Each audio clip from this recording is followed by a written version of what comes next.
Hey everyone, welcome back to my channel. Thank you so much to those of you who watched my last video, and if you haven't seen it already, go to my channel and check out my video all about essential accessories. Don't forget to like and subscribe, and today's video will be all about how to take photos on a trip.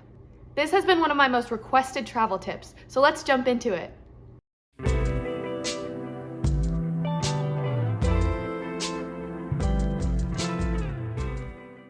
The first tip I have about taking photos is to do your research. This is one of the most important things to do before you leave. The way I usually go about it is to look up certain hashtags or locations on Instagram and scroll through inspiration photos. This way, you can figure out what your background will be, and you can also get ideas on certain outfits or poses.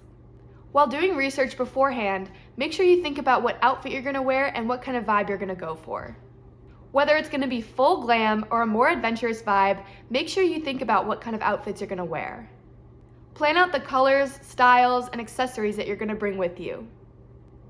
The next thing to keep in mind while you're planning to take photos is the lighting and the time of day that you're going to take them.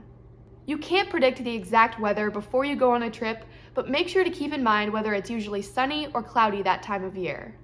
If you're going somewhere sunny, be prepared for sunlight coming in different directions. It makes some photos really great, but it can also make photos way too bright. Normally, editing photos and the exposure in them can solve this problem, but there's another way to avoid it, which many people don't think about. What I do to avoid this problem is to take my photos at the crack of dawn. Yes, it can be super early, but you can also just go back to sleep after taking the photos. It makes for the best quality pictures and the least amount of people in the background.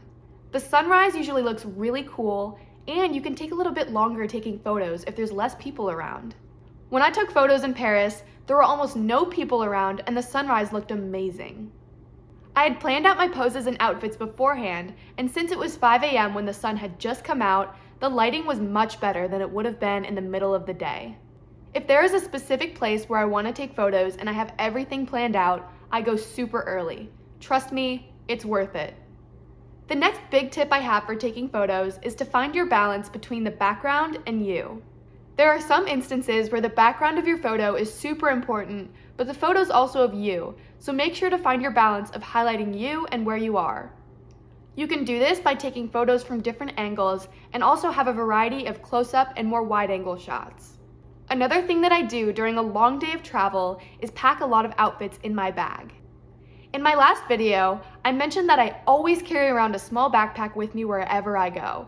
And since I usually travel to a bunch of different locations throughout the day on a trip, I always bring different outfits for different photo opportunities. This will give you a wide variety of pictures and also a chance to use all of the cute outfits that you bring.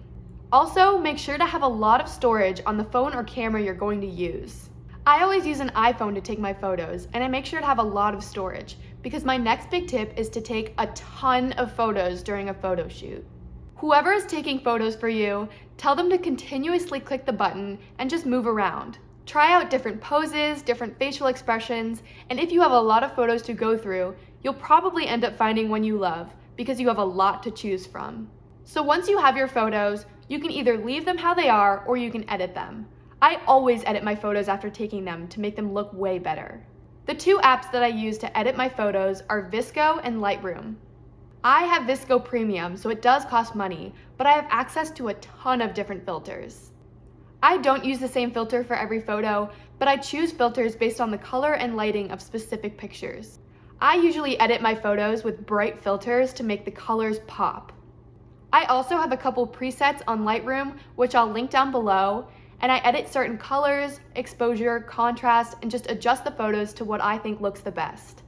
For anyone who is new at editing, play around with editing apps and find out which adjustments you like the best.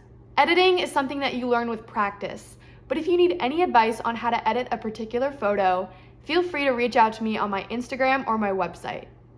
I hope you found this video helpful, and if you have any questions at all, feel free to leave a comment down below or visit my website or Instagram page. Don't forget to like and subscribe, and you can visit intercontinentalclara.com for more travel tips and tricks. Until next time!